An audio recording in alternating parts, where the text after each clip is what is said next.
एक वो बात जो आप मामन खान को चैनल के माध्यम से कहना चाहते हैं, जो बदमाश बनने का प्रयास ना करे, गुंडा और मवाली बनने का काम नहीं करे, क्योंकि ऐसे गुंडे मवाली को आपने देखा भी होगा, जनता अच्छे से जवाब देती है। शस्त्र की बात की है, शस्त्र भी साथ में, इनका क्या काम है? नहीं, बिल्कुल शस्त्र और शास्त्र दोनों रहेंगे तो ही धर्म की रक्षा हो सकती है। जो गाय के साथ में खिलवाड़ करेगा, गाय से राजनीति करेगा, वो ज्यादा लंबे समय तक नहीं चलेगा। हिंदू समाज जाग चुका है, गाय बचेंगी तो ही सरकारें बचेंगी। ध्यान रखना, एक क्रांति है। विधानसभा में बड़े जोर जोर से चिल्ला रहे थे कि गौरक्षा दल वालों को मेवात में घुसने नहीं दिया जाएगा, तो किस तरह से करेंगे? आप तो वहीं रहते हैं, क्या कुछ कहना चाहेंगे उस विधायक को? अब ये विधानसभा में भौंकने से कुछ रुकेगा नहीं है, और हिंदू समाज के लपेटे में कहीं आ गया तो उसको जवाब मिल भी जाएगा। पूरा गोरक्षा दल, पूरे सभी हिंदू संगठन चाहते हैं कि गो हत्या बंद हो मेवात से, और गो तस्करी बंद हो पूरे हरियाणा के अंदर से। यदि इसको करने में सरकार नाकामयाब होती है तो सरकारों को भी इसका खामियाजा उठाना पड़ेगा। ऐसे लोगों को क्या कहना चाहेंगे जो पहले गाय के नाम पर वोट मांगते हैं और जब समय आता है गाय के लिए बात करने का तो ढूंढे नहीं मिलते? संदीप बागड़ी हूं मैं, और हम बातचीत करेंगे जो मौजूदा परिस्थितियां हैं, यानी कि मेवात और भरतपुर के कांड को लेकर के जो लगातार सोशल मीडिया, टीवी डिबेट और पत्रकारों की सुर्खियां बन रहा जो मामला है, उस पर बातचीत करेंगे हम। और बातचीत करेंगे मेवात से ही हमारे पास जो साथी मौजूद है, क्रांतिकारी साथी, इनसे जानेंगे क्या कुछ कहना, क्या कुछ विचार है उनके। सर, नाम आपका? मैं भारत भूषण जी। क्या कुछ ओहदा है आपके पास वहाँ, किस संगठन के साथ काम कर रहे हैं? मैं बजरंग दल हरियाणा में हरियाणा के प्रांत संयोजक के नाते कार्य देख रहा हूँ। जी।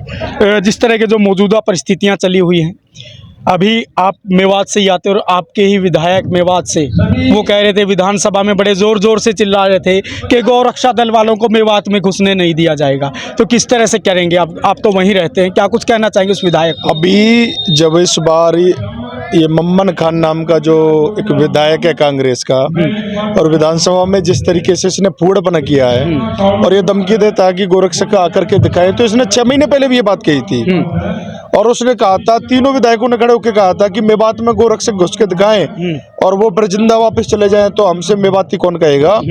उसी बात को चैलेंज करते हुए पूरे गोरक्षा दल ने मेवात के अंदर ही महापंचायत की थी संगेल गांव में, और उसके बाद से लगातार गोरक्षा का कार्य कर भी रहे हैं। ये विधानसभा में भौंकने से कुछ रुकेगा नहीं। अगर इसको कुछ कहना है तो ये कहे कि मेवात के अंदर से हम गो हत्या बंद करेंगे, तो गोरक्षक कोई नहीं जाएगा। ये कहे कि मेवात से गो तस्करी बंद करेंगे, तो उस मेवात के अंदर बिना वजह कोई बाहर से आकर के क्यों जाएगा। तो इस प्रकार से फूड़पने की बात अगर वो मम्मन खान करता है तो उसकी बात को ज़्यादा तूल नहीं देना चाहिए, क्योंकि ये सिर्फ और सिर्फ पब्लिसिटी पाने का एक तरीका है। मुस्लिम वोटों को रिझाने का ये एक ओबीसी बनने का प्रयास कर रहा है।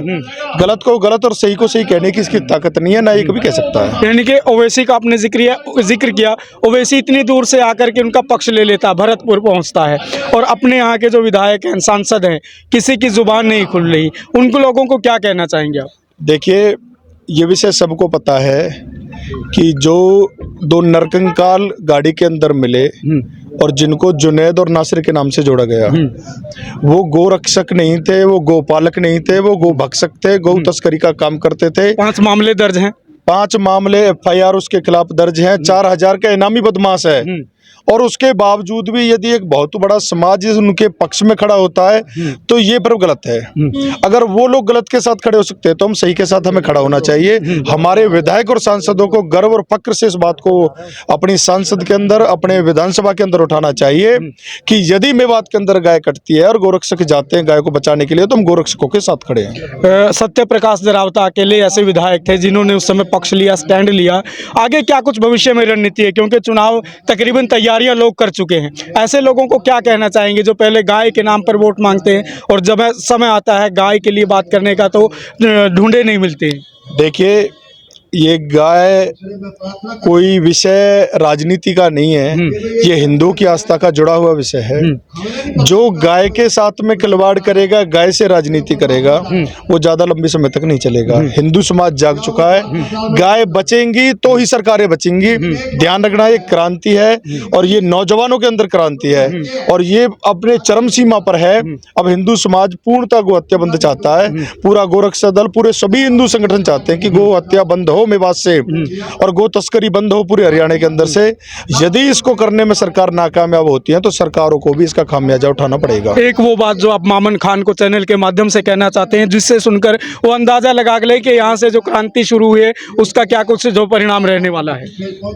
देखिए, बिना वजह ऐसे व्यक्ति को तुल देने का कोई फायदा नहीं है। मैं तो इतना ही कहना चाहता हूँ, अगर उसके अंदर थोड़ी सी भी संवैधानिक शर्म बची है तो वो इस प्रकार की फूहड़पना बोलना बंद कर दे और मेवात में हो रही गो हत्या को बंद कराने के लिए सामने आए, एक सच्चे और अच्छे व्यक्ति की तरह अपने आप को पेश करने का प्रयास करे, बदमाश बनने का प्रयास ना करे, गुंडा और मवाली बनने का काम नहीं करे, क्योंकि ऐसे गुंडे मवाली को आपने देखा भी होगा, जनता अच्छे से जवाब देती है और हिंदू समाज के लपेटे में कहीं आ गया तो उसको जवाब मिल भी जाएगा।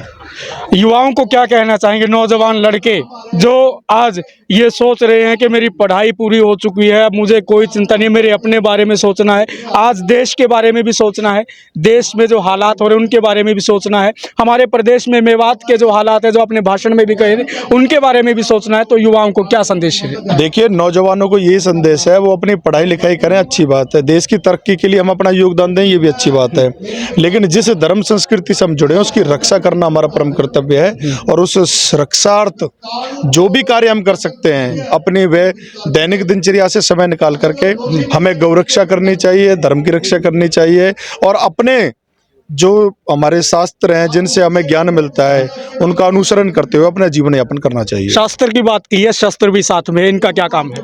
नहीं, बिल्कुल, शस्त्र और शास्त्र दोनों रहेंगे तो ही धर्म की रक्षा हो सकती है। चलो, तो ये बातचीत कर रहे थे हम उन तमाम मुद्दों को लेकर जो मुद्दे जनता से जुड़े हुए हैं और इन्हीं तमाम जानकारियों के लिए जुड़े रहिए मेरे साथ, क्योंकि एक बड़ी महापंचायत का आयोजन आज किया गया था।